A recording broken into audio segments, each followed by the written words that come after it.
Welcome back to How To University. Before we get started, like always, hit that subscribe button, turn on the notification bell, and don't forget to like the video to connect more creatives to the How To University channel. In today's video, we're going to teach you how to remove images from an image. So let's head over to our tool Canva.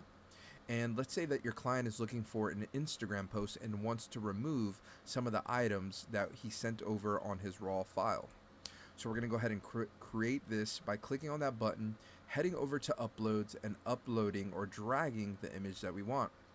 Now, the client wasn't happy with the wrapper and the lettuce and the top bun, so I'm going to show you how to remove this from the image so you can save that file and use it in another project. So what you're going to do is you're going to go ahead and click the entire box, head up to edit, hit the background remover, and remember, the background remover tool will try to take out everything that it can, and sometimes it doesn't get it completely clean, but this is where you step up and do some editing yourself. So you're going to click the erase button. We're going to make that brush size to about 44, and we're going to set show original. So he said he didn't want the top bun, so we're just going to drag that over the top bun.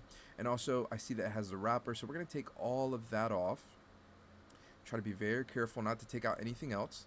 We're going to go ahead and delete or erase all of that from the picture. So this is all he wants: the onion rings, the tomato, and the burger. Once you're done, you hit done, and there is how you remove things or pictures or images from an image. If you enjoyed this video and found it helpful, make sure to leave a like, and I'll see you in the next one. Peace.